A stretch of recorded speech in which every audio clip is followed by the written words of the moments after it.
যিনি রহমান নাম ধারণ করে আরশে অধিষ্ঠিত হয়েছেন, আরোহণ করেছেন, সকল গুণগান হামদ সানা তার জন্য নিবেদন করছি। সালাত ও সালাম নিবেদন করছি মুহাম্মদুর রাসূলুল্লাহ সাল্লাল্লাহু আলাইহি ওয়াসাল্লামের প্রতি, যিনি তার নবুয়তি জিন্দেগীর সকল চেষ্টা সাধনা দিয়ে মানব জাতির মুক্তির পথ বাতলে গেছেন। সম্মানিত মুসল্লিয়ানে কেরাম, আজকে আমার খুতবার বিষয় হলো সিরাতে মুস্তাকিম তথা জান্নাতের পথ এবং সিরাতে গায়রে মুস্তাকিম, এমন পথ যা সরল নয়, জিগজ্যাগ রোড, যেটা সরাসরি স্রষ্টার দিকে না গিয়ে আঁকা বাঁকা হয়ে সৃষ্টির দিকে গেছে, স্রষ্টাকে হারিয়ে ফেলেছে। এই দুটো পথ নিয়ে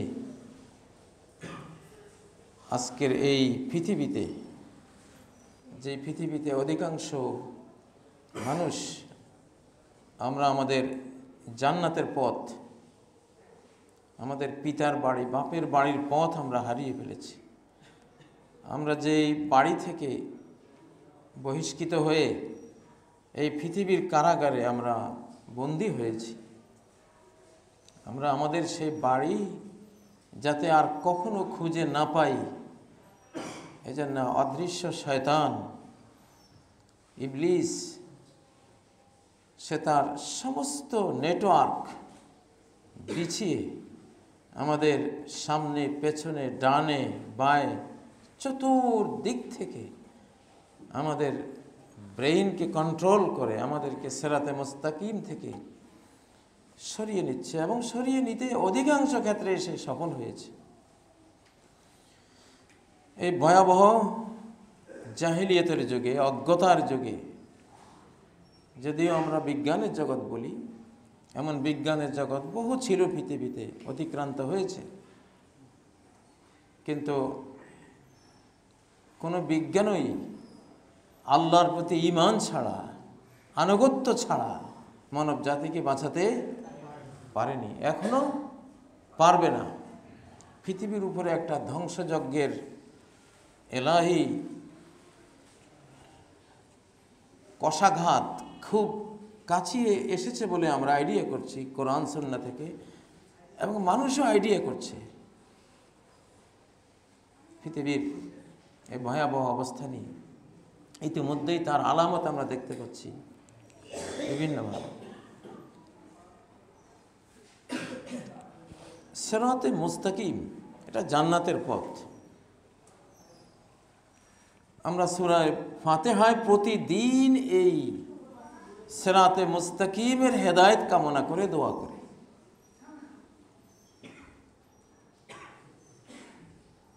এখানে আর কিছু কামনা নাই, সিরাতে মুস্তাকিম দেখান। ইহদিনাস সিরাতাল মুস্তাকিম, ইহদিনা আমাদেরকে দেখিয়ে দিল। এখানে দেখিয়ে দেয়া মানে অন্তরে জানিয়ে দেয়া। এই দেখাটা হলো অন্তরের দেখা, হৃদয়ের দেখা। কারণ সিরাতে মুস্তাকিম বা স্ট্রেট ওয়ে, সরল পথ, এটা মাটি, বালি, ইট বা খোয়া দিয়ে তৈরি কোনো রাস্তা না যে আমি চোখ দিয়ে দেখব। এটা হলো অন্তর দিয়ে দেখা, বুঝার একটা পথ। এই পথে কি থাকে? বিশ্বাস, চেতনা। চেতনায় আমাকে সরল পথ দেখান। আমার চেতনা, আমার বিশ্বাস যাতে স্ট্রেট ওয়েতে পরিচালিত হয়, এমন চেতনা, এমন বিশ্বাস, যে বিশ্বাস আমাকে সরাসরি আমার সৃষ্টিকর্তার কাছে নিয়ে যাবে। বাক্যে কোনো ধর্মগুরুর দরবারে ঢুকে যাবে না, কোনো ফাদারের ইবাদতে ঢুকে যাবে না, কোনো আত্মপূজায় ঢুকে যাবে না, কোনো জাগতিক জগৎকে পূজা করার সম্পদের পূজায় আমাকে নিয়ে যাবে না। আমাকে সরাসরি জান্নাতের পথে, আল্লাহর পথে, তার ইবাদতের পথে আমাকে নিয়ে যাবে। এই বিশ্বাস, এটা সিরাতে মুস্তাকিমের প্রথম জিনিস, লা ইলাহা ইল্লাল্লাহ। সিরাতে মুস্তাকিমের প্রথম কথাই হলো লা ইলাহা ইল্লাল্লাহ। চেতনায়, বিশ্বাসে তুমি একেবারে সরাসরি কাকে পাবা? আল্লাহকে পাবা, আল্লাহকে বুঝবা, আল্লাহকে অনুভব করবা। সালাতে দাঁড়িয়ে সিরাতে মুস্তাকিমে তুমি থাকো, আনতাবুদাল্লাহ কাআন্নাকা তারা। হাদিসে জিবরাইলের বিখ্যাত এই অংশ, যে এমনভাবে ইবাদত করো, সালাত পড়ো, যেন আল্লাহকে তুমি অন্তর দিয়ে দেখতে পাচ্ছ। আল্লাহকে দেখা মানে সঠিক জ্ঞানের মাধ্যমে অনুভব করা, অনুভব করা, এটা আল্লাহকে দেখা। আল্লাহর কাছে চলে যাওয়া মানে জ্ঞানগতভাবে আল্লাহর কাছে চলে যাওয়া, আল্লাহকে বুঝার কাছাকাছি চলে যাওয়া। কেন আল্লাহ তো এমন এক অন্তরাল অনন্ত সত্তা যে তাকে এই জগৎ থেকে বুঝার আমাদের কোনো ক্ষমতা নেই। তো সিরাতে মুস্তাকিম দেখান, সিরাতে মুস্তাকিমে চালান, সিরাতে মুস্তাকিমের উপরে হাতে ধরে আমাদেরকে নিয়ে যান আপনি। সবটাই ইহদিনার ভিতরে আসে।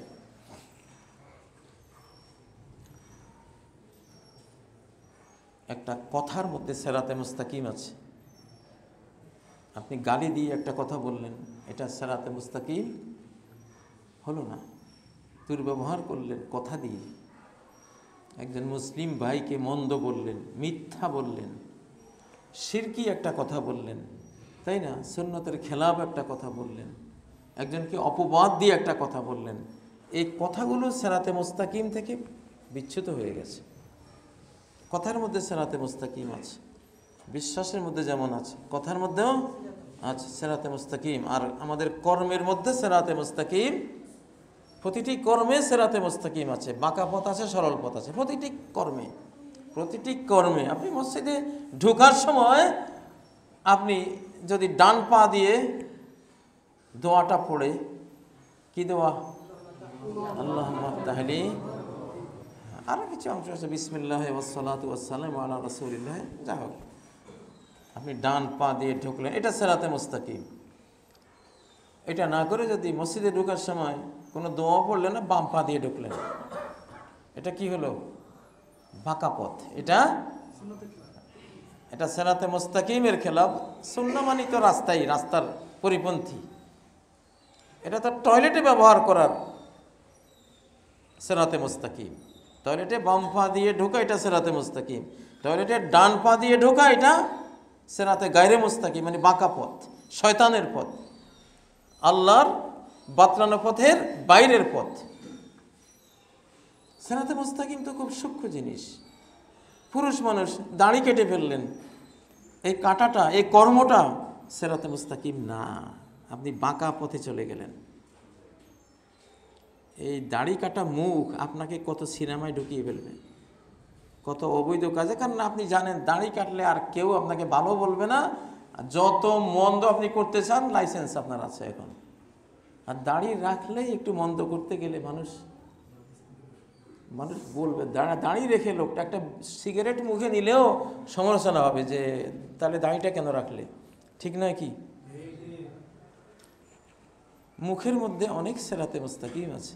এই সিরাতে মুস্তাকিমের মধ্যে গোটাই দিনটাই চলে আসে, গোটা দিনটাই চলে আসে। আপনি মোবাইলে একটা রিংটোন দিলেন, এখানে সিরাতে মুস্তাকিম আছে না? একটা গান বাজনা দিলেন, এটা সিরাতে মুস্তাকিম হলো না আপনার।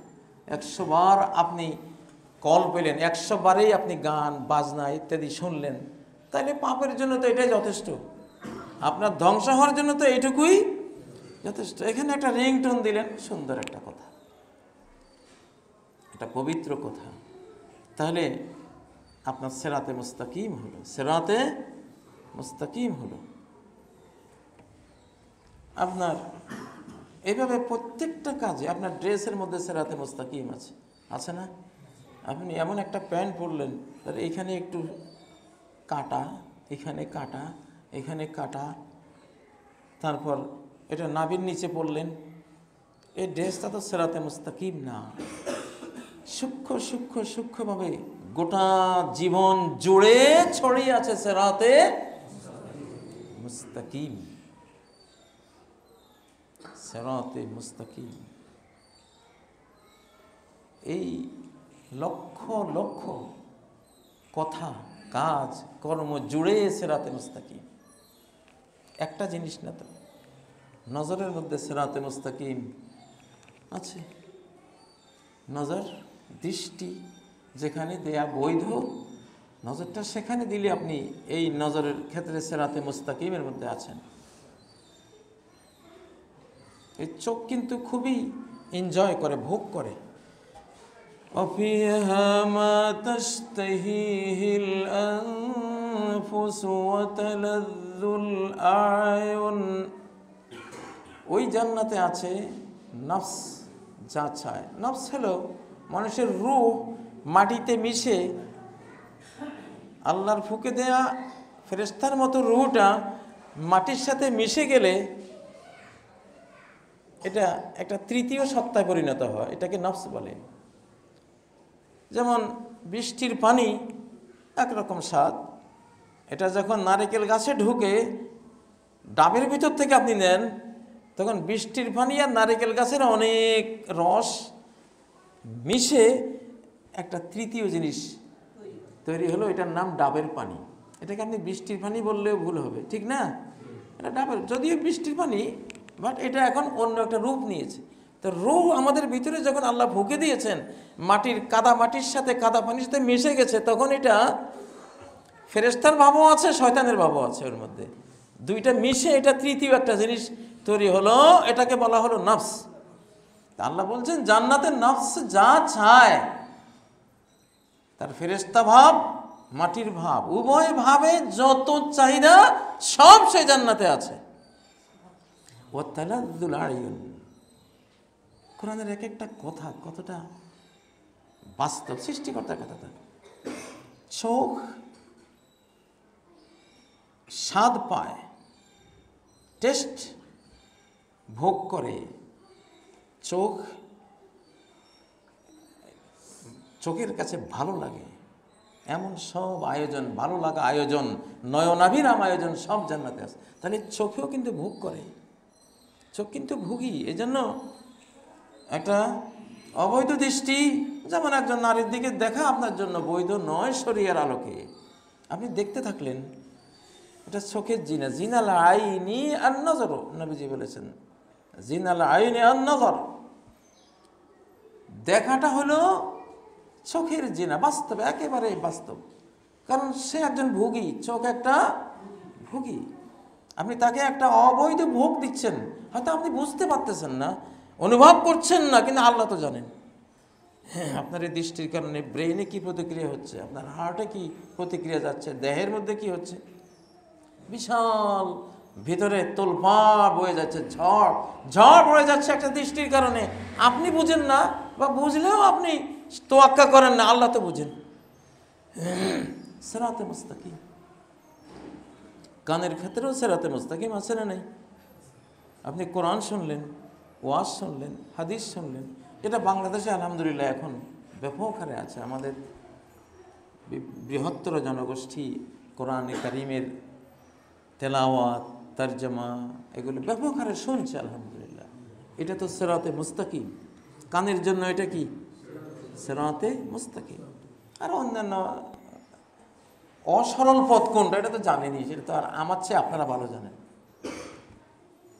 সর্বক্ষেত্রে সিরাতে মুস্তাকিম আছে। জুমার দিনের ক্ষেত্রে সিরাতে মুস্তাকিম আছে। জুমার দিন ইবাদতের দিন, এই দিন সকাল থেকে আপনি ইবাদতের প্রস্তুতি নেবেন, বেশি বেশি দরুদ শরীফ পড়বেন। নবীজি বলেছেন আকসিরু আলাইয়া মিনাস সালাতি ফীহি, বুখারীর জুমা অধ্যায়ের হাদিস, বেশি বেশি করে আমাকে সালাত প্রেরণ করো এই জুমার দিন। এটা সিরাতে মুস্তাকিমের অংশ। সকাল থেকে মসজিদমুখী হয়ে যাবেন, এটা ইবাদত ডে। 7 দিনের মধ্যে একটা দিন, 6 দিন আপনার দুনিয়ার জন্য, আর একদিন আল্লাহর জন্য, ইবাদতের জন্য, আপনার আখিরাতের জন্য রাখা হয়েছে। দুর্ভাগ্য, এই জুমার দিনেই যত দুনিয়ার পাপাচারের মহড়া শুরু হয় এই যুগে। ইবলিস সবখানে হানা দিয়েছে আমাদের। যত রকমের নাচ গান খেলাধুলার মূল সমারোহটা ইবলিসের কাজে তো এটা, যে আপনি যেখানে আখিরাতমুখী হবেন সেখানে সে ডাকাতি করবেই আপনার উপরে, সে চিন্তাই করবে, ওখানে গিয়ে ওখানে হানা দেবেই, আক্রমণ করবেই।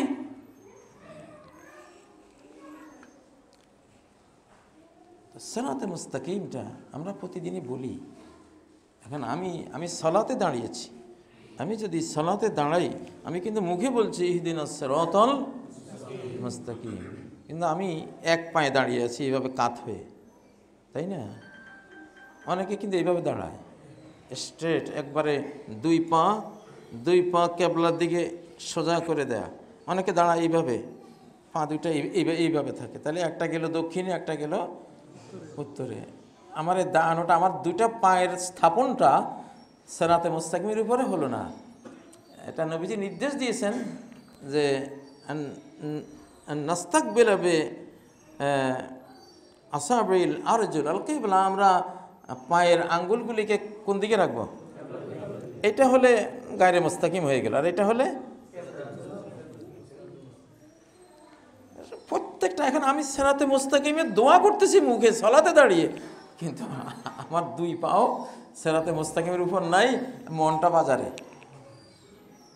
সূরা ফাতিহা পড়তে মন সালাতে থাকা লাগে না, এটা এত মুখস্থ আমাদের। মনটা বাজারে, শ্বশুর বাড়িতে, শপিং মলে, রাস্তাঘাটে থুয়েও সূরা ফাতিহা নির্ভুল আমরা পড়ে ফেলতে পারি, কারণ এটা পড়তে পড়তে পড়তে পড়তে এখন আমাদের এটা এতটা মুখস্থ হয়ে গেছে, মনোযোগ ছাড়াই এখন এটা পড়া যায়। কিছু দক্ষ ড্রাইভার আমি দেখেছি, ও কিন্তু চোখ টিরিমিরি করতেছে, একটু ঘুম ঘুম ঘুম ভাব। একজন তো বললো আমাকে, এক ড্রাইভার, যে আমি 20 কিলোমিটার চলে গেছি ঘুমের মধ্যে। মানে ড্রাইভ করতে করতে অবচেতন, আবছা আবছা আবছা, সে কিন্তু ঘুমে। আমার নরসিংদী এক ব্যক্তি ছিলেন, মারা গেছেন এখন। 2 মণ বোঝা মাথায় নিয়ে নাক ডেকে ঘুমাচ্ছে আর হাঁটতেছে, বাস্তব। কারণ রাস্তাটা তার এত মুখস্থ। অনেক অন্ধ আছে, অন্ধরা পায়ের তলা দিয়ে তারা বুঝে যে এই রাস্তাটা কোন রাস্তা, সে সমানে চলে যাচ্ছে পায়ের তলা দিয়ে অনুভব করে করে। এগুলো হয় মানুষের এক্সপিরিয়েন্স যখন বাড়ে, যখন মানুষ একটা জিনিস শতবার সহস্রবার করে, তখন এটা মনোযোগ ছাড়াও করে ফেলতে পারে। সিরাতে মুস্তাকিম হলো আমাদের জন্য, সালাতে দাঁড়ালাম, মনটা কার সাথে থাকবে? আল্লাহর সাথে। কিন্তু মন তো আমাদের ইবলিস শুধু ডানে বামে টানা হেঁচড়া করে, কঠিন জায়গা। সালাতেই মুসল্লিরা সবচেয়ে বেশি বড় আক্রমণের মুখে পড়ে, হৃদয় ধরে এত টানা হেঁচড়া করে সালাতের মধ্যে, কঠিন। আপনি সালাতে দাঁড়ালে দেখবেন আপনার মন 1000টা কথা আপনার অন্তরে আসতেছে, ভাইরাস। ইহদিনাস সিরাতাল মুস্তাকিম। তাহলে সিরাতে মুস্তাকিম হলো বিশ্বাস, কথা, কর্ম। বিশ্বাস, কথা, কর্ম, এই তিনটা। বিশ্বাস, কথা, কর্ম, এই তিনটাই হলো সিরাতে মুস্তাকিম। এই বিশ্বাস আমাকে জান্নাতে নিয়ে যাবে, এই কথা আমাকে জান্নাতে নিয়ে যাবে। সুবহান। যেমন আল বাকিয়াতুস সালিহাত, চিরস্থায়ী সম্পত্তি মানুষের চিরস্থায়ী সম্পত্তি। 5টা কালিমা, সুবহানাল্লাহ, আলহামদুলিল্লাহ, আল্লাহু আকবার, লা ইলাহা ইল্লাল্লাহ, লা হাওলা ওয়ালা কুওয়াতা ইল্লা বিল্লাহ। চিরস্থায়ী সম্পত্তি, আল্লাহু আকবার। কথাই তো 5টা কথা, এগুলির প্রাপ্তি, এগুলির সওয়াব, অ্যাওয়ার্ড রেওয়ার্ড অনন্ত অনন্ত কাল চলতে থাকবে। সুবহানাল্লাহ।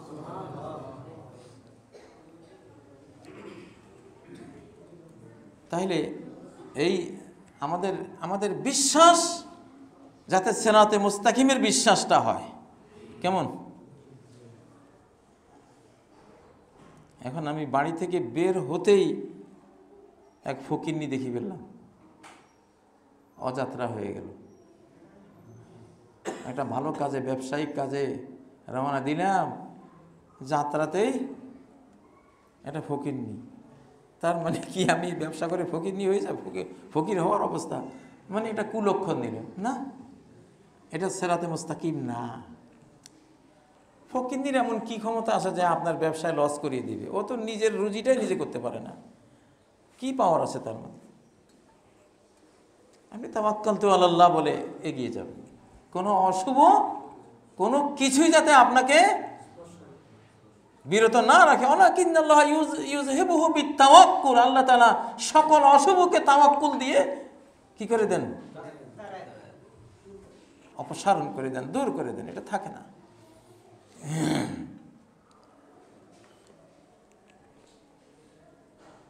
তো সিরাতে মুস্তাকিম কথা, আমাদের কথার সিরাতে মুস্তাকিম। শিশুকালে দেখেছি কথাগুলো কত সুন্দর বলতো মুরব্বীরা। এখন হাটে বাজারে দোকানে এখানে সেখানে কথা যে কি বিশ্রী হয়ে গেছে আমাদের। কথার সিরাতে মুস্তাকিমটা ভয়ঙ্কর। কথা যদি ভালো না হয়, কথা যদি সৎ না হয়, আলোকিত কথা না হয়, কথা যদি আপনার দ্বীনের মানদণ্ডে উত্তীর্ণ না হয়, কথাই যথেষ্ট আপনাকে জাহান্নামে নেওয়ার জন্য।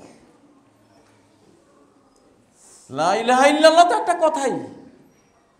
লা ইলাহা ইল্লাল্লাহ কি একটা কথা না? কোনো খরচ আছে? লা ইলাহা ইল্লাল্লাহ একটা কথাই তো। কিন্তু কিয়ামতের ময়দানে আল্লাহ দেখবেন কার আমলনামায় জীবনে একটি বার যদি লা ইলাহা ইল্লাল্লাহ পাওয়া যায়, সে মুক্তি পাবে। বুখারী শরীফের হাসর অধ্যায়ে শাফাআতের হাদিসের মধ্যে নবী সাল্লাল্লাহু আলাইহি সাল্লাম যখন আল্লাহকে বলবেন হাসরের ময়দানে, ইযাল্লি ফি মান ক্বালা লা ইলাহা ইল্লাল্লাহ, শাফাআত করে তো সবাইকে জাহান্নাম থেকে মুক্ত করলাম হে আল্লাহ, এখন যার জীবনে কোনো আমল নাই, সালাত, সিয়াম, যাকাত, হজ, কোনো কিছুই করার মতো জ্ঞান সুযোগ কিছু সে পায়নি, কিছুই নেই, শুধু একবার জীবনে লা ইলাহা ইল্লাল্লাহ পাওয়া গেছে তার, আর কিছু নেই। এরকম শত শত কোটি মানুষ জাহান্নামে পড়ে আছে। আল্লাহ ওদের ব্যাপারে আমাকে অনুমতি দেন, আমি শাফাআত করি। আল্লাহ বলবেন, ইয়া মুহাম্মদ হাযা লাইসা ইলাইক, এটা তোমার কাজ না। কেন? ওরা তো কোনো নবীকেও চেনে না, ওরা শুধু আমার কথা জানতো যে আমি একজন আছি, আল্লাহ একজন আছে, তো ওদেরকে আমি বের করি। কাফেররা যখন বলতেছে, চিরস্থায়ী জাহান্নামীরা বলতেছে যে তোমরা তো জীবনে একবার হলেও লা ইলাহা ইল্লাল্লাহ বলেছো, আমরা বলি নাই একবারও, তুমি তো একবার হলেও বলেছো, কি লাভ হলো তোমার একবার বলে? আমাদের সাথেই তো জাহান্নামে পড়ে আছো। তখন আল্লাহ ইজ্জতের কসম, ওয়া ইজ্জতি ওয়া জালালি, আমার ইজ্জত, আমার পরাক্রমের কসম, লা উখরিজান্না মিনান নারি মান ক্বালা লা ইলাহা ইল্লাল্লাহ, লা ইলাহা ইল্লাল্লাহ একবার হলেও তার জীবনে পাওয়া গেছে, আমি তাকে এখন জাহান্নাম থেকে মুক্ত করে আনবো। সুবহানাল্লাহ। এজন্যই বলি পৃথিবীর বর্তমান 800 কোটি মানুষ, আপনি যে ধর্মেরই হন না কেন, জীবনে খুব খাঁটি অন্তরে অন্তত একবার হলেও লা ইলাহা নির্জনে নিভৃতে একটু বলে রাখেন। একটু কি জানি, আল্লাহ তো রহমান রহিম, আমাদের মতো এত এত চুনুপুটি মন নিয়ে তো আল্লাহ চলেন না। বিশাল অনন্ত মন, অনন্ত দয়া, মার্সি, মাগফিরাত তার রয়েছে। এই জন্য লা ইলাহা ইল্লাল্লাহ সবারই বলে রাখা উচিত। অমুসলিমদেরকেও আমি বলবো যে অন্তত জীবনে এই কালেমাটা আল্লাহকে সাক্ষী রেখে বলে রাখলে হয়তো যদি কাজে লেগে যায়, আলহামদুলিল্লাহ। হাদিস তো তাই বলে। এখানে অনেক তর্ক আছে, বিতর্ক আছে, অনেক কিছু, কিন্তু কথাটা তো একবারে ডাইরেক্ট বলা যে লা ইলাহা ইল্লাল্লাহ জীবনে একবারও যদি পাওয়া যায় আমি বের করে আনবো। এটা সিরাতে মুস্তাকিমের কথা। একটা কথা দেখেন জান্নাতে নিয়ে যায়, আর এই কথাটা যদি না বলে সে জাহান্নামে চলে যায়। কথার কত বড় গুরুত্ব। এরপরের আয়াতটা খুব গভীরভাবে চিন্তার বিষয়। সিরাতাল্লাযীনা আন'আমতা আলাইহিম গায়রিল মাগদুবি আলাইহিম ওয়ালাদ-দাল্লিন।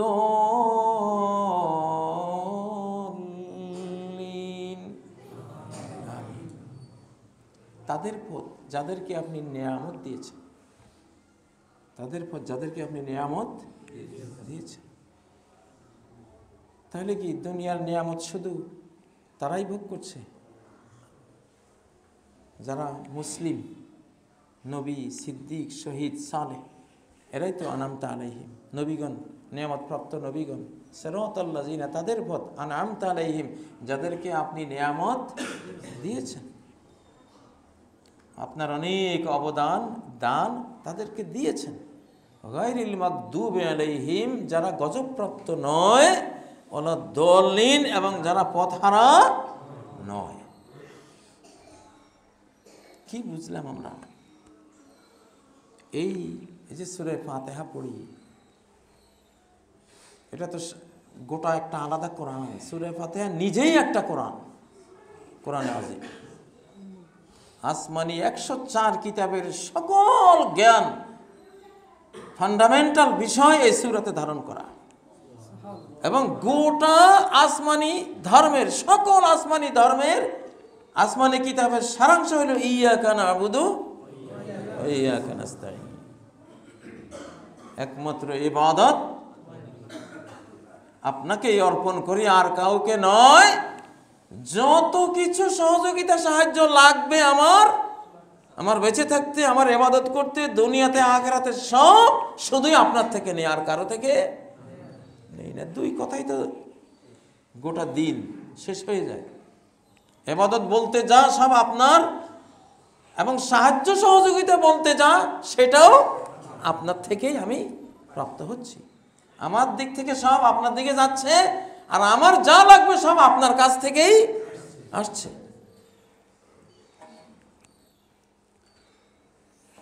দুইজন বসে পোলাও খাচ্ছে, রোস্ট খাচ্ছে, ফল মূল যত রকমের সুন্দর খাচ্ছে। একজন বিশ্বাসী, একজন অবিশ্বাসী। বিশ্বাসী আরেকজন অবিশ্বাসী। বিশ্বাসী বিসমিল্লাহ পড়ে যে খাবারটা খাচ্ছে, এটা নেয়ামত। কোরআন বলছে, দেখুন কোরআনের কি সূক্ষ্ম জ্ঞানের কথা, যে তুমি নেয়ামত খাচ্ছ, এটা তোমার জন্য, এটা তোমাকে জান্নাতে নিয়ে যাবে। বিসমিল্লাহ বলে শুরু করেছো, জানছো কে খাওয়াচ্ছে, এটা ঠিক না? খেয়ে দে, কারো নাম নিলে না। আলহামদুলিল্লাহিল্লাযী আত'আমা ওয়া সাকা ওয়া সাওয়াগাহু ওয়া জাআলা লাহু মাখরাজা। আরো দোয়া আছে বিভিন্ন, দোয়াটা পড়লাম। তো এটা নেয়ামত। ঠিক সেম খাবার আরেকজন খাচ্ছে, সে অবিশ্বাসী। কোরআন বলে তার জন্য এটা নেয়ামত না, এটা গজব। তার জন্য এটা কি? নেয়ামত ছিল, সে এটাকে গজব বানিয়ে ফেলেছে। অভিশাপ, পরিতাপ, এটা তার জন্য অভিশাপ বয়ে আনবে, পরিতাপ বয়ে আনবে। এটা তার জন্য বিভ্রান্তি তৈরি করবে। এটা থেকে সে জীবনে কোনো উপকার নিতে পারবে না।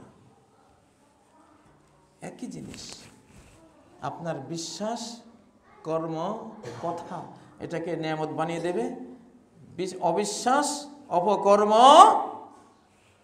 অপকথা এটাকে গজব এবং দলাল, মাগদুব আলাইহিম, দলিনের কাতারে আপনাকে ফেলে দেবে। ঠিক যেমন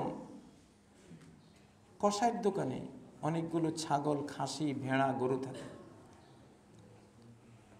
অন্যান্য গরু, ছাগল, ভেড়ার চেয়ে এরা কিন্তু খুব ভালো খায়, কিন্তু কসাইয়ের দোকানে রাখা খাসি, গরুর খাবার কেউ দেখে বলে না যে ইস কত সুন্দর নিয়ামত খাচ্ছে এরা,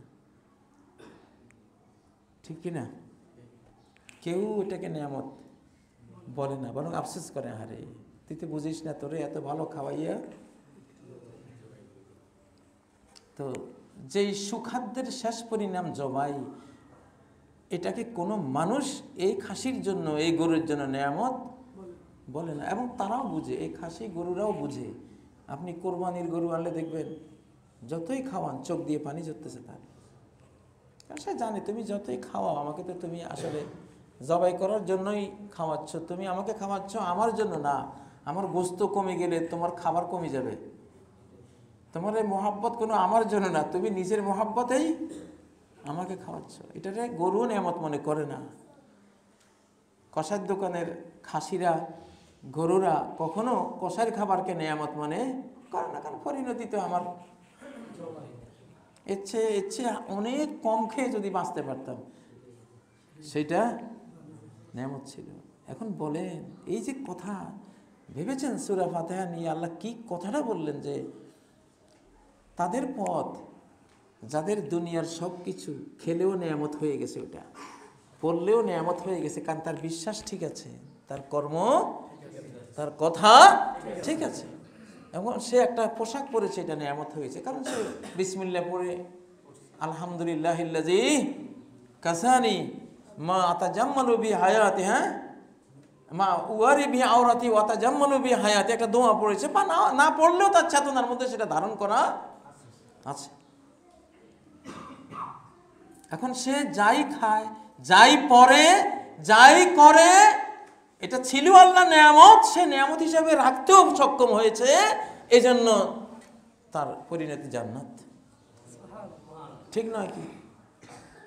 একজন পান্তা খাচ্ছে পেঁয়াজ কাঁচামরিচ দিয়ে, পান্তা খেয়ে 20 কিলোমিটার ধরে শ্বশুর বাড়িতে যাবে, সেখানে অনেক গরু, খাসি, হাঁস, মুরগি জবাই করা হয়েছে, এই জন্য পেট একটু খালি রাখতে হবে, আজকে গরম ভাত না খেয়ে পান্তা খেয়ে যাচ্ছে, তাই না? সে পান্তা কাঁচামরিচ পেঁয়াজ দিয়ে খাচ্ছে, শ্বশুর বাড়িতে যাবে, এই পান্তা তার জন্য কি গজব না নেয়ামত? নেয়ামত। আরেকজন একেবারে বিরিয়ানি সহ অনেক উন্নত মানের কালিয়া কোপ্তা, জর্দা সব খাচ্ছে, একটু পরে তার ফাঁসি হবে। এটা কি? এটা নেয়ামত? কোনোদিনও না, কোনোদিনও না। এটা তার চেতনায় কখনো এটাকে নেয়ামত হিসেবে সে মনে করতে পারবে না। তার মনে হবে যেন বিষ খাচ্ছে। আহা, এই যে আমরা বুদ্ধিমান মানুষগুলি, এইটাই তো বুঝালেন সূরা ফাতিহা, যে আমি তোমাকে যা দিয়েছি নেয়ামতে দিয়েছি, এখন তুমি কি এটাকে নেয়ামত হিসাবে রাখবা, না এই নেয়ামতকে গজবে পরিণত করবা? তোমার বিশ্বাস, চেতনা, কর্ম দিয়ে তুমি গজবে পরিণত করতে পারো। সূরা ইব্রাহিমের মধ্যে কত সুন্দর তথ্য দিলেন আল্লাহ। আলম তারা ইলাল্লাযীনা বাদদালু নি'মাতাল্লাহি কুফরা, তাদেরকে কি দেখেছো যারা আল্লাহর নেয়ামতকে কুফর দিয়ে চেঞ্জ করে ফেলেছে? কুফর করলেই নেয়ামত আর নেয়ামত থাকে না। এলাকার বড় লোককে, আপনি একজন মুসলিম, আপনি সূরা ফাতিহার একজন পাঠক, আপনার দৃষ্টিতে এলাকার বড় লোককে বলেন।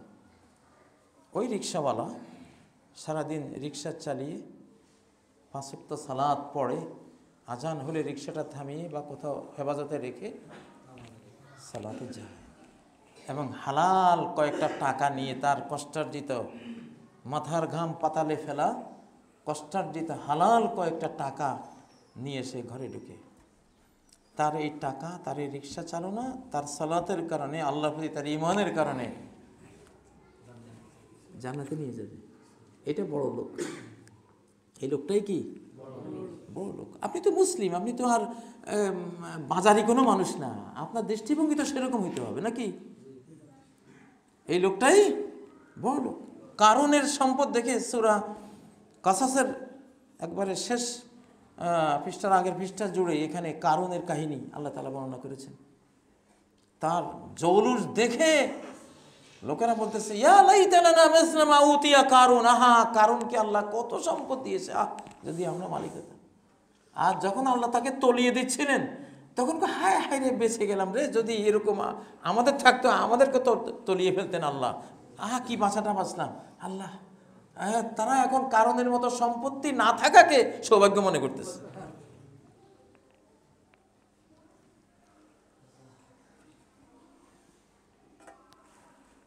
আমি রিক্সাওয়ালাদের একটা মসজিদে, এটা নরসিংদী কামারগাঁও মনে হয়, রিক্সাওয়ালা ভ্যান চালক এরা চাঁদা দিয়ে দিয়ে একটা মসজিদ তৈরি করেছে। আমি উদ্বোধন করেছি। আমার কাছে এত ভালো লেগেছে, এই সারা বাংলাদেশের কোনো পাকা মসজিদে আমি এই আনন্দটা পাইনি। হৃদয়ের আনন্দ, হৃদয়টা মানে হালাল টাকা, কি কষ্টে টাকাগুলো দিয়ে ওরা মসজিদটা বানিয়েছে। মানে ওখানে 2 রাকাত সালাত পড়ে আমার মনে হলো সারা বাংলাদেশে কোথাও বুঝি এই সালাত আমি আর পড়তে পারিনি। এটা বড় মসজিদ, যদিও টিনের ছোট্ট, কিন্তু এটা তার কলেবরে ছোট, মর্যাদায় বিশাল বড়। আর আমরা যদি হারাম টাকা দিয়ে বানাই, কলেবরে বিরাট, আল্লাহর কাছে মাছির সামান্য, বা আল্লাহ তাকিয়েও দেখেন না এগুলো দিকে।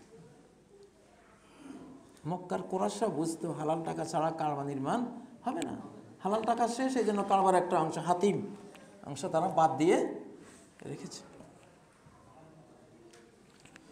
ভাইরা, বলতেছিলাম দুনিয়াতে ধনীকে সূরা ফাতিহার আলোকে এখন বলেন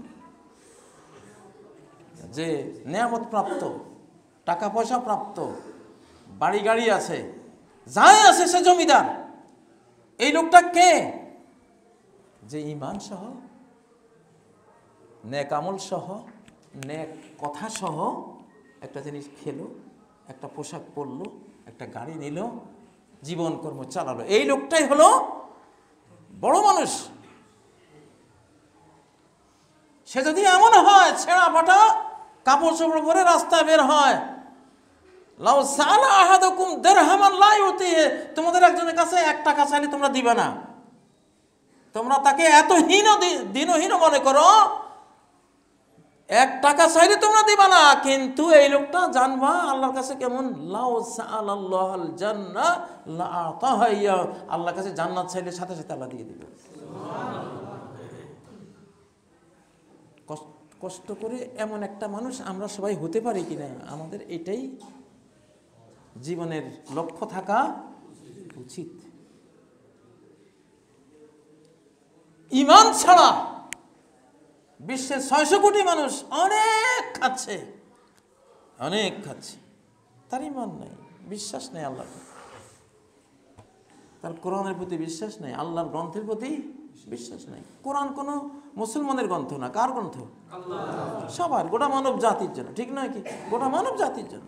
ইসলাম শুধু মুসলমানের ধর্ম না, এটা গোটা মানব জাতির সহজাত ধর্ম আল্লাহ দিয়েছেন। এজন্য এটার ব্যাপারে কেউ যদি মনে করে এটা তো মুসলমানের ধর্ম, আমি কেন নেব না, তাহলে বাবা তুমি ভুল করলা, এটা মুসলমানের ধর্ম নয়।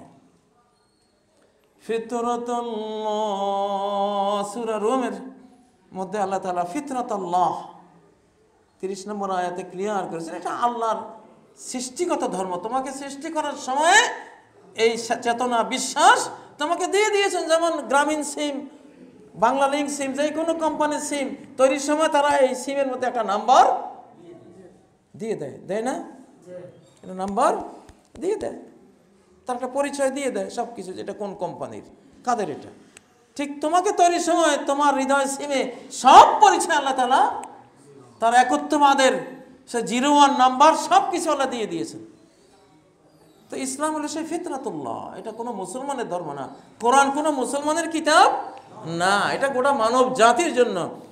লিয়াকুনা লিল আলামিনা নাযীরা, এটা যাতে গোটা বিশ্ববাসীর জন্য তিনি সতর্ককারী হতে পারেন, সেজন্য এটা হুদাল লিল আলামিন, রাহমাতাল লিল আলামিন।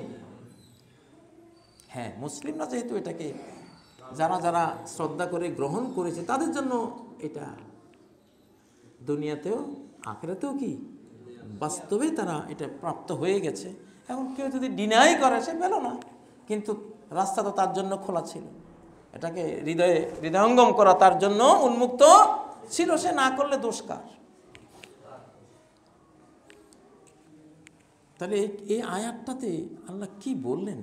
এখন ধরুন 600 কোটি মুসলিম, 600 কোটি মানুষ পৃথিবীতে আছে যারা ইসলামে আসে নাই, কোরআনকে নিজের ধর্ম বানায় নাই, ইসলামকে নিজের ধর্ম হিসাবে নেয় নাই, আল্লাহর পথে আসে নাই, সিরাতে মুস্তাকিমে আসে নাই। তারা তো খাচ্ছে, নাকি আমাদের চেয়ে বেশি খাচ্ছে কোরআনের বিচারে। এখন তুমি যদি অবিশ্বাসী হয়ে খাও, কি খাচ্ছ, নিজের পেটে কি ডাউনলোড করছো? গজব। যেমন সূরা নিসা 9 নম্বর আয়াতে আল্লাহ বললেন, ইন্নাল্লাযীনা ইয়াকুলুনা আমওয়ালাল ইয়াতামা যুলমা, যারা ইয়াকুলুন খেয়ে ফেলে, আমওয়ালাল ইয়াতামা ইয়াতীমদের মাল, যুলমান জুলুম করে। এরা কি খায়? তুমি বাহ্যিক দেখছো সে এতিমের গাছের আম খাচ্ছে, এতিমের গাছের একটা কলা খেয়ে ফেলতেছে, এতিমের ক্ষেতের ধান গম দিয়ে সে রুটি বানিয়ে ভাত তৈরি করে সে খাচ্ছে, এটা দেখছো। কিন্তু আল্লাহ বলতেছেন আমি দেখতেছি সে ইয়াকুলুনা ইন্নামা ইয়াকুলুনা ফি বুতুনিহিম নারা, ইন্নামা ইয়াকুলুন, এটা ছাড়া কিছুই নয় যে ইয়াকুলুন, তারা খাচ্ছে ফি বুতুনিহিম, তাদের পেটের ভেতরে ডাউনলোড করছে, পেটের ভেতরে কি নারান, আগুন। আগুন, কারণ তার ওই খাদ্যের মধ্যে সে সিরাতে মুস্তাকিমে নাই। ওই খাদ্য সে যখন খাচ্ছে সে একটা সিনার হয়ে, সে পাপী হয়ে আল্লাহর পথ থেকে বিচ্যুত হয়ে খাচ্ছে। এইটা তার জন্য গজব। এটা কি গজব, অভিশাপ, আগুন, পরিতাপ। মানুষ ভবের নয়, এই বস্তুগত পৃথিবীর জন্য মানুষকে বানানো হয়নি। মানুষ বানিয়েছেন ভাবের জন্য, বিশ্বাসের জন্য। কি ভাবো তুমি, কি মনে করো তুমি, এই জীবনটাকে কি ভাবো তুমি, কোরআনের ভাবটা নিয়েছো কিনা, নবীজির সুন্নাহ থেকে ভাবটা নিয়েছো কিনা, সে ভাবটাই তুমি, সে ভাবটাই তোমাকে হয় জান্নাতে নেবে। আর ভাবটা যদি তোমার ইবলিসি ভাব তুমি নিয়ে থাকো, অসরল পথের ভাব নিয়ে থাকো, একেবারে অতল তলে জাহান্নামে নেবে। আমাদের আগের যুগে মুরব্বিয়ানে কেরাম এগুলি খুব বাছ বিচার করে চলতেন। আইল, বাগানের মাঝখানে আইল, মাঝখানে একটা সুপারি গাছ, আমি নিজে দেখেছি। একেবারে গোটা শৈশব জুড়েই যতদিন আমরা গ্রামে ছিলাম, এই গাছের সুপারি কেউ নেয় না, এই মালিকও নেয় না, ওই মালিকও নেয় না। এ কয় এটা তোমার, ও কয় এটা তোমার, না নেয়ার জন্য ঝগড়া। আর এখন হইলে নেয়ার জন্য মামলা করতে হইলে আমি করব। কারণ ওরা বুঝতো যে এটা যদি আমি অন্যায় করে একটা আল্লাহর হুকুম থেকে বিচ্যুত হয়ে এটা আমি নেই, এটা আমার জন্য নেয়ামত হলো না, আমার জন্য কি হলো, গজব হলো, জাহান্নাম হলো। তো জাহান্নামের পথের সকল নেয়ামত গজব, জাহান্নামের পথের সকল নেয়ামত কি গজব। গজব কি আল্লাহ বানিয়েছেন না আমরা বানিয়েছি? আল্লাহ তো নেয়ামতই দিয়েছিলেন, কিন্তু আমরা জাহান্নামের পথে পরিচালিত হয়ে গজবকে, নেয়ামতকে কি বানিয়ে দিয়েছি, গজব বানিয়ে দিয়েছি, দলাল, সর্বহারা হওয়ার উপকরণ বানিয়ে দিয়েছি। কোরআনে কারিমে একটা সূরা আছে, সূরা আন-নূর। আরেকদিন এই সূরা নূর নিয়ে কথা বলবো, আলোর সূরা। এই সূরাটাকে আল্লাহ তাআলা একটা স্পেশাল ভাষায় বলেছেন, সূরাতুন আনজালনাহা ওয়া ফারাদনাহা, একটা সূরা আমি নাযিল করেছি এবং এটাকে ফারাদনাহা, প্রত্যেকটা মুসলিমের উপরে ফরজ করে দিয়েছি। এটা পড়তে হবে, বুঝতে হবে। আজকে পারিবারিক জীবনে যে বিশাল অশান্তির ডার্ক ছায়া পড়ে গেছে, এই সূরা যদি কোনো পরিবারের নারী পুরুষরা পড়ে, ছেলেমেয়েরা পড়ে, ইনশাল্লাহ নূর। নূর মানে কি? আলো, লাইট। এটা একটা আলোকিত পরিবার, এর সন্তানরা আলোকিত সন্তান, এর স্ত্রী আলোকিত স্ত্রী, এই ঘরের স্বামী হবে আলোকিত স্বামী। সূরা নূর। একজন মেয়ে লোক আপনার জীবনে নেয়ামত হতে পারে, আপনার স্ত্রী, আপনি যে নারীর সাথে থাকছেন সে আপনার জন্য নেয়ামত হতে পারে, যদি আপনি সূরা নূরের বাতলানো পথে তার সাথে আপনি ব্যবহার করেন, তাকে গ্রহণ করেন, তাই না? প্রেম, প্রীতি, জীবন যাপন সবই করেন। সূরা নূর এবং অন্যান্য সূরা যে আল্লাহ তাআলার পক্ষ থেকে ইনস্ট্রাকশনগুলো আছে, সে অনুসারে যদি আপনি তাকে নেন, তাহলে সে আপনার জন্য। আমাদের আগের যুগে আমাদের ঘরের স্ত্রীরা, নারীরা, আমাদের মায়েরা, দাদি, নানি, এদের অধিকাংশই 1000-এর মধ্যে 999 নেয়ামত ছিল। হাজারো কষ্ট করেও সংসারটা ভাঙেনি। 2-3টা ছেলেকে ফেলে দিয়ে অজানার কোনো উদ্দেশ্যে নোংরা কোনো পথে পা বাড়ায়নি। আজকে আমরা নারীদেরকে নিচ্ছি, কিন্তু আল্লাহর যে সিরাতে মুস্তাকিম, এই ক্ষেত্রে নারী হলো নিসফুদ দুনিয়া, দুনিয়ার অর্ধেক হলো ওরা। অথবা বলুন নারী জগৎ হলো আলাদা একটা দুনিয়া। নারী জগৎ সম্পর্কে নারীদেরকে গ্রহণ করার সাথে বিষয়ে যদি কোনো তরুণ, কোনো পুরুষ আল্লাহর নিয়মের উপরে অটলভাবে থাকতে পারে, বিবাহ বহির্ভূত কোনো সম্পর্ক তার সাথে না গড়ে, তাহলে এই লোক থেকে আল্লাহ তাআলা সমাজ নেতৃত্ব নেবেন, বিশ্ব নেতৃত্ব নেবেন। এটা আসবে সূরা নূরের মধ্যে এটা ইঙ্গিত আছে, একবারে ফার্স্ট টু লাস্ট। আর এখানে যদি ফেলিওর হয় তো এখানেই শেষ। এই লোক দিয়ে আর সমাজেরও কিছু হবে না, পৃথিবীরও কিছু হবে না। ব্যাসকমটা কোথায় হয়? সিরাতে মুস্তাকিম হিসাবে নিয়েছেন, সরল পথে থেকে নিয়েছেন, নাকি বাঁকা পথে গিয়ে নিয়েছেন?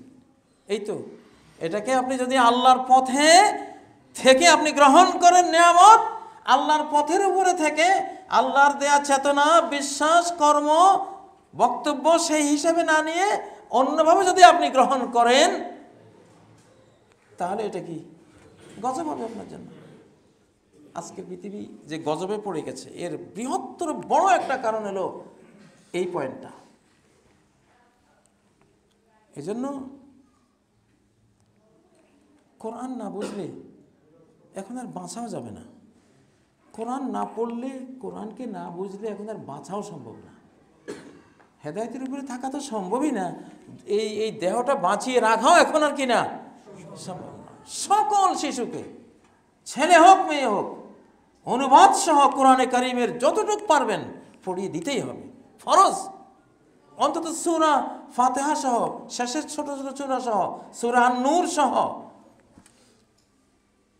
একটা সূরা যদি তার অন্তরে ডাউনলোড করা থাকে, এটাই টেনে তাকে নিয়ে আসবে, ফুল কোরআন দিকে টানবে সে।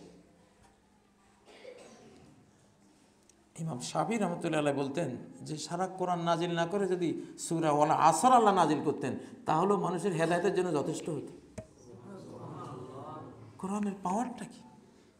বহু ডাকাত, বহু খুনি, বহু জালেমের ইতিহাস আমরা পড়েছি, একটা আয়াত জীবনের মোড়। নিজামুদ্দিন আউলিয়া, আপনারা নাম তো শুনেছেন। নিজামুদ্দিন ডাকাত, বিখ্যাত ডাকাত ছিল, ভয়ঙ্কর।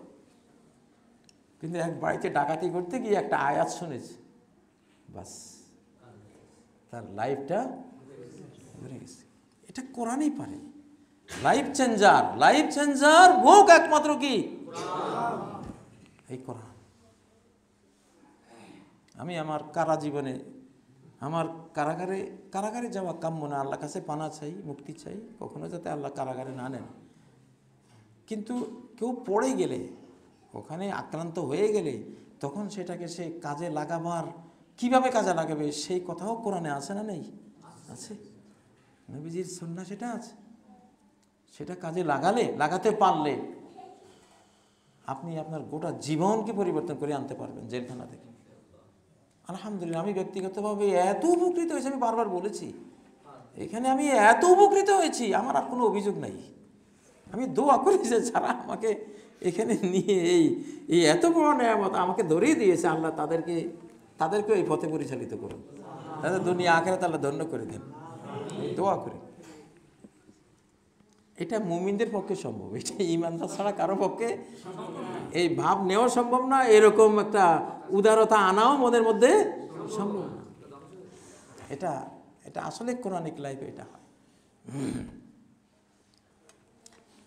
তো যাই হোক, সূরা আল ফাতিহার এই চিন্তাটা আমি এই কারাগারে করেছিলাম, যে এই যে আপনি আল্লাহর রাস্তা থেকে সরে গিয়ে, আল্লাহর পথ থেকে সরে গিয়ে হাজার নেয়ামত প্রাপ্ত হলে প্রত্যেকটা নেয়ামত আপনার জন্য গজব, অভিশাপ, পরিতাপ। যত নেয়ামত নিলেন তত আযাব নিলেন, তত জাহান্নামের শাস্তি আপনার বেশি হলো। আবু লাহাবের কি ছিল? সায়াসলা নারান যাতা লাহাব, শীঘ্রই জ্বলবে সে লেলিহান শিখাওয়ালা আগুনে। কেন? সে আল্লাহর দেয়া নেয়ামতগুলোকে সে আল্লাহর পথ থেকে বিচ্ছিত হয়ে ব্যবহার করেছিল। নবীও পেয়েছিল, সে এত বড় নেয়ামত, বিশ্বের সবচেয়ে বড় নেয়ামত একজন নবী পাওয়া, ঠিক নয় কি? সেই নবীকেও সে ডিনাই করেছিল, সে বক্রভাবে গ্রহণ করেছিল।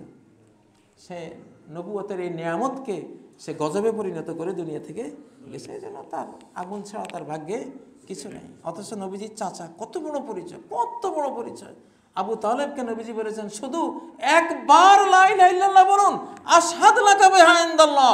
সহিহ বুখারী, সহিহ মুসলিম, ঈমান অধ্যায়ের হাদিস, যে শুধু একবার আপনি মুখে যদি নেন লা ইলাহা ইল্লাল্লাহ, আর কিছু লাগবে না, নামাজও নাই, রোজাও নাই, হজও নাই, যাকাতও নাই, এখন মরে যাচ্ছেন, কোনো আমলের সময়ও নাই, কিন্তু এনাফ একটা কালেমা লা ইলাহা ইল্লাল্লাহ যদি মুখে নেন, আমি বাকিটা করব আপনার জন্য। কিন্তু করলো না, হলো না, নিল না। নবীজির চাচা হওয়া কত বড় সৌভাগ্য, আল্লাহু আকবার। এই সৌভাগ্যকে তারা তাদের অস্বীকৃতি দিয়ে, ডিনায়, তাদের কুফরে দিয়ে গজবে পরিণত করে দুনিয়া থেকে গেছে, জাহান্নামে পড়ে গেছে। তো আমাদের এই যুগ, আল্লাহর দেয়া মাথা দিয়ে চিন্তা করবেন, টেলিভিশন দিয়ে চিন্তা করবেন না। এখন তো আর্টিফিশিয়াল ইন্টেলিজেন্সের যুগ, নাকি? সব আর্টিফিশিয়াল হয়ে গেছে। এখন আর বুদ্ধি এখানে নাই, সব বুদ্ধি ফেসবুকে। এই দেখি ফেসবুকে একটা বুদ্ধি পাওয়া যায় কিনা। তোমার যেই মাথায় ফেসবুক বানায়, যেই মাথায় এই স্যাটেলাইট বানায়, যেই মাথায় এই কোটি কোটি এই যন্ত্র এগুলি বানায়, সেই মাথাটা তুমি ফেলে দিলে।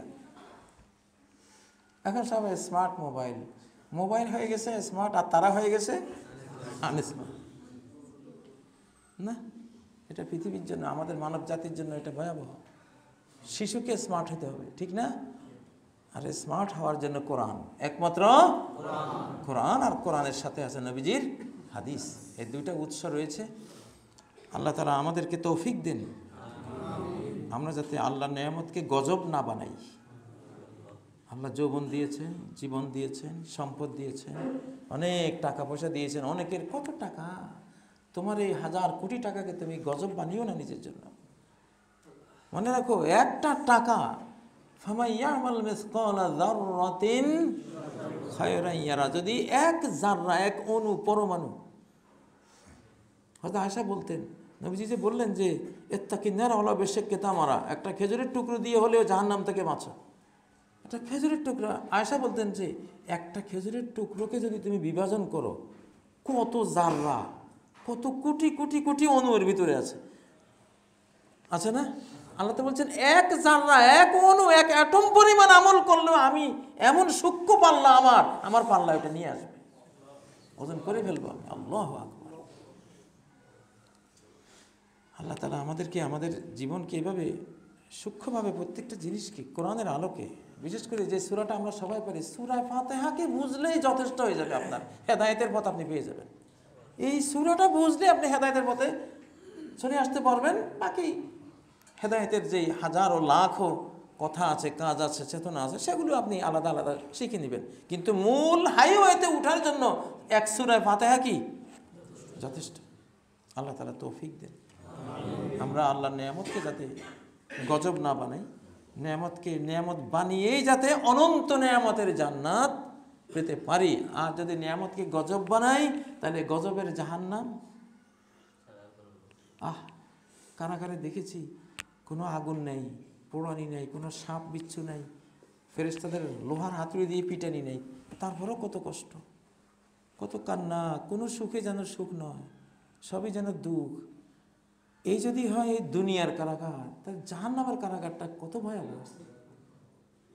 হ্যাঁ, সেখানে তো পিলারের মধ্যে তুমি আটকে যাবে, পিলারের নিচেও বন্ধ, উপরেও, ভিতরে তুমি, সেই আগুন এক সেকেন্ড সহ্য করার ক্ষমতা নাই।